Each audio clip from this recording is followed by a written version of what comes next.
लोगों को हम कंकाल के बारे में टोटल बता दिए थे, 206 हड्डियां कहाँ होती हैं, कितने प्रकार की होती हैं, सारा नाम बता दिए थे। आज हम आपको हड्डियों के ज्वाइंट्स के बारे में बताते हैं। हड्डियों के ज्वाइंट्स को हम लोग हिंदी में कहते हैं संधि। जहाँ दो हड्डियां आकर जुड़ती हैं उन्हें संधि कहते हैं। ये कई प्रकार के होते हैं, इन्हें हम लोग एक एक करके समझते हैं। देखिए, जो सबसे पहले टाइप की जो ज्वाइंट होता है उसे हम कहते हैं इमूवेबल, वो मूव नहीं कर सकता है। उसे हिंदी में हम लोग एक और उसका नाम होता है फाइब्रस ज्वाइंट। वैसी हड्डी जो जुड़ी तो है लेकिन कभी भी हिल डुल नहीं सकती है, इसे हिंदी में कहते हैं अचल संधि, यानी चल नहीं सकती है। रेशेदार संधि भी उसे कहा जाता है। ये हिल ही डुल नहीं सकती है। जैसे दांत, दांत भले हड्डी नहीं है लेकिन वो जबड़ा से पकड़ा हुआ है, कभी दांत हिलेगा नहीं है। हिलने लगा ना तो समझिए कि अब 10-15 दिन में टूट जाएगा। अब जैसे खोपड़ी, खोपड़ी की हड्डी जुड़ी हुई है लेकिन वो कभी भी हिल डुल नहीं सकती। ऐसे खोपड़िया हिलता है क्या? हिलता है तो समझिए कोने एक बांस दे दिया है खोपड़िए पे। तो खोपड़ी की संधि को हम लोग सूचर भी कहते हैं। एग्जाम में एक बार आया था कि सूचर कहाँ पाया जाता है, तो खोपड़ी में। रेशेदार संधि खोपड़ी में। तो हम लोग का ये इमूवेबल को हम क्या कहेंगे? फाइब्रस अचल संधि या फिर रेशेदार संधि दांत और खोपड़ी में पाई जाती है। आप यहाँ खोपड़ी के ऊपर ये देख रहे होंगे, ये स्कल वाला हिस्सा। स्कल में कितनी हड्डियां होती हैं हम आपको बता चुके हैं इससे पहले वाले चैप्टर में। ये देखिए, ये सारी जो हड्डी है एक साथ तो है नहीं। ये क्रेनियम जो बॉक्स है, ये इसमें तो 8 हड्डियां होती हैं। ये कहाँ हिल डुल सकती हैं?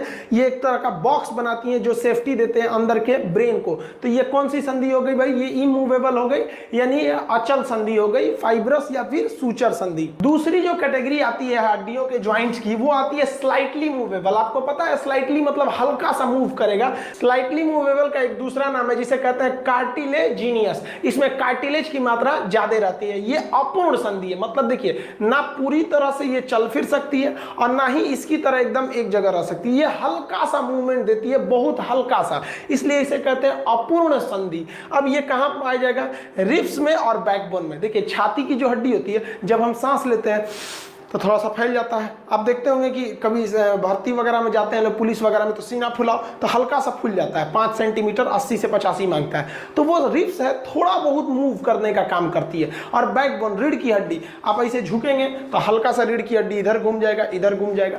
तो ये जो है हल्का घूमने का काम करता है, इसलिए इसे कहते हैं स्लाइटली मूवेबल। ये रिब्स और बैकबोन में पाया जाता है।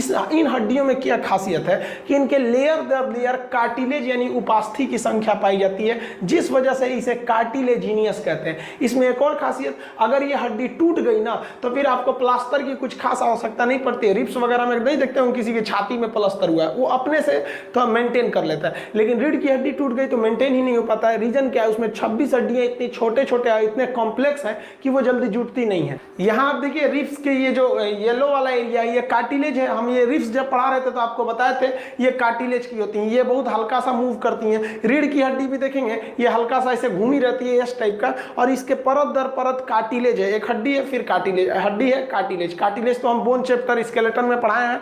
तो ये वाला जो हो गया, ये स्लाइटली मूव करते हैं सब ये दोनों हड्डियां।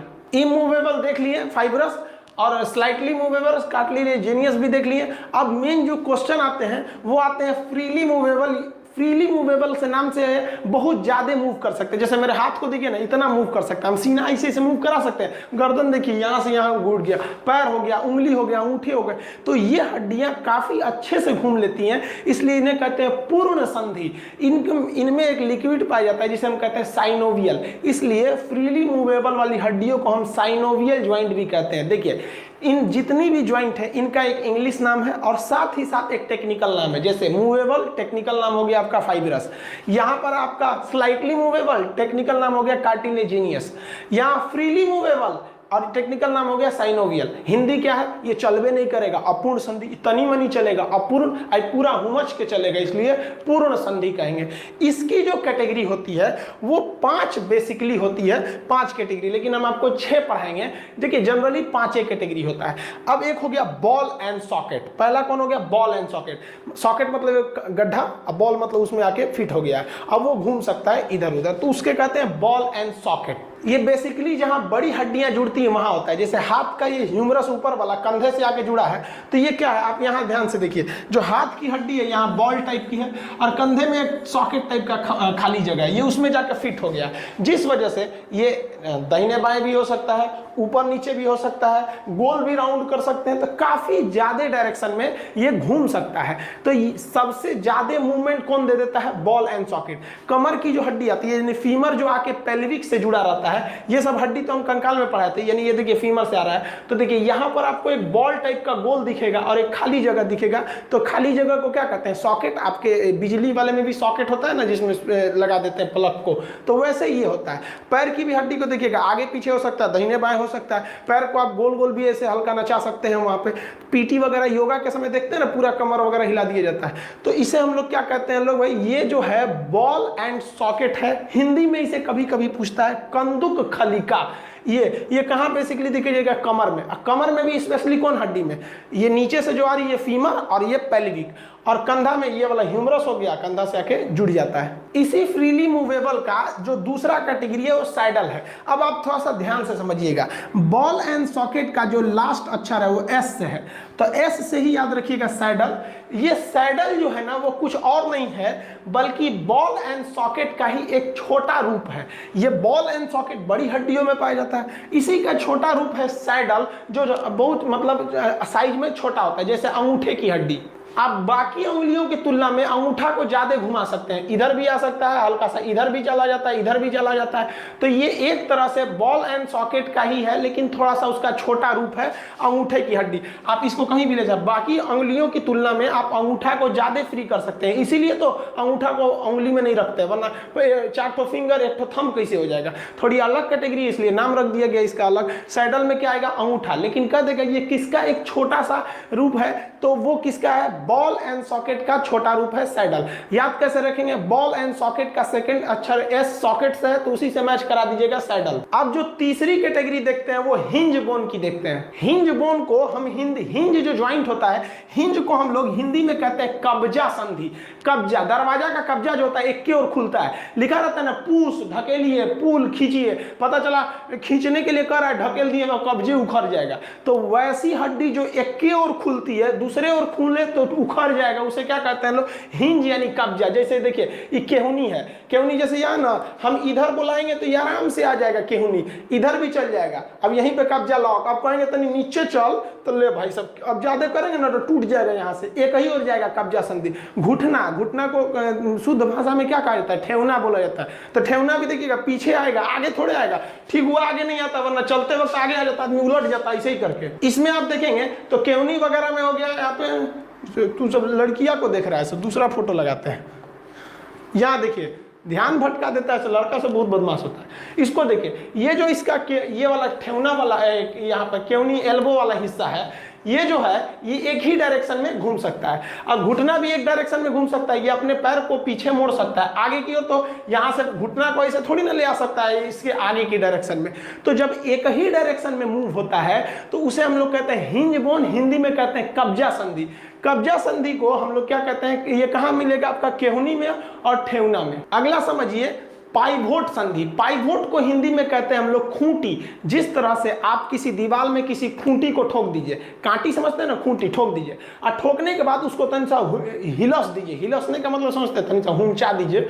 अब जैसे हुमचा देंगे तो कांटी ना निकलेगा और ना पूरी तरह पकड़ा रहेगा, वो हर डायरेक्शन में थोड़ा थोड़ा घूम जाएगा, थोड़ा ऊपर नीचे दाहिने बाएं, हल्का सा खींचेंगे तो इधर आ जाएगा, लेकिन पूरी तरह से नहीं आएगा। तो वैसी हड्डी जो ऐसा जगह का ज्वाइंट जो हर डायरेक्शन बहुत हल्का सा घूम जाता है, खूंटी की तरह ठोक दिया गया ऐसे रख के। अब जैसे भैंस का खूंटा ठोक दीजिए, ऐसे खूंटवा ठोक दीजिए और हिलसा दीजिए खूंटवा जाके, तो भैंसिया तो कभी उधर ले जाएगी, कभी इधर ले जाएगी, कभी इधर खींचेंगे तो हल्का सा बाहर आएगा, लेकिन पूरा उखड़ेगा नहीं, उखड़ गया तो गए काम से। पाइवोट संधि गर्दन में पाई जाती है। देखिए गर्दन में हल्का उठाएंगे तो हल्का सा उठी हो जाएगा, तनी सा नहीं हो, इधर इधर इधर आगे पीछे दाहिने बाएं ऊपर नीचे भी हो सकता है, ऐसे नहीं गर्दन उठाओ गर्दन झुकाओ ऐसे, तो उसको हम लोग क्या कहते हैं, पाइवोट संधि।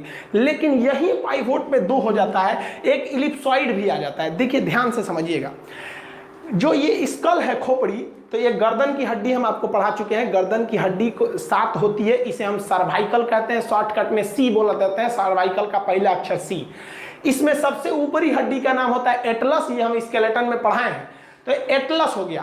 तो एटलस वाली हड्डी ही ना जाके जुड़ी रहती है खोपड़िया से, स्केल से। तो देखिए यहाँ पे ये आदमी है, तो जब कभी भी स्कल और एटलस, एटलस को हम लोग क्या कहते हैं, C1 कहते हैं। तो स्कल और एटलस जहां जुड़ा रहता है, यानी एकदम ये वाला पोर्शन, ये वाला जो पोर्शन होता है ना, इसे हम लोग कहते हैं इलिप्सॉइड। ये क्या करता है, ये गर्दन को आगे और पीछे ले जाता है। ये वाला जो मूवमेंट हो रहा है, ये किसके वजह से हो रहा है, स्कल और एटलस के वजह से हो रहा है। तो उसमें क्या कहते हैं, इलिप्सॉइड कहते हैं। ये ऊपर नीचे जो हो रहा है। अब एक तो होता है ना, खाना खाए हो, हाँ, तो ये क्या हो गया, इलिप्सॉइड की वजह से। खाना खाए हो, नहीं, ये दाहिने बाएं भी है। तो ये जो दाहिने बाएं हो रहा है ना, ये भी एक मूवमेंट हो रहा है। ये क्या, ये मूवमेंट क्या है, तो ये मूवमेंट है जो पहल की हड्डी है गर्दन की, उसमें, और गर्दन की दूसर की हड्डी है उसमें। यानी पहल की हड्डी का नाम हो गया एटलस और दूसरा का नाम होता है एक्सिस। तो एटलस जो है वो C1 पहली हड्डी और एक्सिस जो है वो C2 दूसरी हड्डी। C मतलब सर्वाइकल गर्दन। तो इसमें जो होता है, ये हड्डी हमारी गर्दन को लेफ्ट और राइट घुमाने में मदद करती है। तो इसको हम लोग कहते हैं पाइवोट संधि, खूंटी संधि। यानी जो ऊपर वाला है उसे हम लोग क्या कहेंगे, इलिप्सॉइड, और जो जस्ट उसके नीचे वाला उसे क्या कहते हैं, पाइवोट। पाइवोट क्या करता है, दाहिने बाएं, और इलिप्सॉइड क्या करता है, ऊपर नीचे का काम करता है, खूंटी संधि। ये बहुत ही रेयर कभी पूछता है, हालांकि यही होता है। इसीलिए हम बोले थे ना कि पाइवोट को 2 टाइप में हो जाता है। तो पाइवोट समझ में आ गया आप लोग को। आप बताइए, फ्रीली मूवेबल का तो लगभग सब देख लिए। एक बच गया ग्लाइडिंग। ग्लाइडिंग क्या होता है, एक हड्डी दूसरी हड्डी पर केवल रखी रहती है, वो केवल एक दूसरे पर थोड़ा सा फिसलती है, उसे हम लोग क्या कहते हैं, ग्लाइडिंग। जैसे आप देखिए कलाई की हड्डी, ये एक दूसरे पे फिसल रही है। हथेली की हड्डी देखिएगा, हर हड्डी एक दूसरे पे रखी हुई है, फिसलती है हथेली। बचपन में हम लोग क्या करते थे, लोग किसी की हथेली को ऐसे पकड़ लेते थे आगे से, ताकि उसको फिसलने का मौका ना दे, और ऊपर से दबा देते थे। अब उसका बाप बाप चिल्लाता था, क्योंकि ये ग्लाइडिंग हड्डी है, इसको फिसलना जरूरी है एक दूसरे के ऊपर। आप ऐसे भी हथेली वाली देवे ना यहाँ पर, तो क्या करते थे लोग, उसको यहाँ से पकड़ के इधर से अंगूठा से दबा देते थे कि फिसले नहीं, और ऊपर से दबाते थे, वो चिल्लाने लगता था। ये एक दूसरे पे फिसलती है, तभी तो हम अपने औजूरी समझते हैं इसको, जो कटोरवा टाइप का हो गया। बचपन में आदमी पानी पीता था, स्कूल में जाके मुंह लगा के पी दो तो सब गाली देने लगता था, अरे मुंह क्या लगा दिया नल में, औजूरी से पियो। तो जो औजूरी जोड़ रहे हैं, ये कौन सी है, ग्लाइडिंग है। आपकी हड्डी फिसल रही है, ऐसे छितार देंगे तो तनिको पानी नहीं आएगा, तनी समेटिए इसको औजूरी। एक आदमी का औजूरी लगता है सूप है, एकदम बड़ा का औजूरा होता है, इतना बड़ा। तो ये क्या है, ये कैसे मुड़ रहा है, ग्लाइडिंग। ग्लाइडिंग जो घूमता है, इसी वजह से इसमें कुछ सामान हम लोग रख सकते हैं। जैसे देखिए अंगूठी पहनी है, लग रहा है कोनो महिला का हाथ है यहाँ पे इतना। तो ये देखिए, तो ये क्या हो गया भाई साहब, कलाई की हड्डी और ये जो हथेली वगैरह की जो हड्डी है, ये केवल एक दूसरे पे ऊपर फिसलती है। इसे हम लोग क्या कहते हैं, ग्लाइडिंग जॉइंट के नाम से जानते हैं। कलाई या हथेली की हड्डी यहाँ पर ये वाला हो गया। इस तरह से आप देखें कि हड्डियों का इंग्लिश नाम, उसका टेक्निकल नाम, इसमें सबसे कॉम्प्लिकेटेड था फ्रीली मूवेबल। ये छोटी हड्डियों में होता है। आप इसका एक स्क्रीनशॉट लेना चाहते हैं तो इसका स्क्रीनशॉट ले लीजिए, फिर हम आपको हड्डियों के बारे में बताते हैं, गठिया वगैरह कैसे हो जाता है। हड्डियों के बारे में कुछ और समझिए कि अगर कहेगा कि हड्डियों में कौन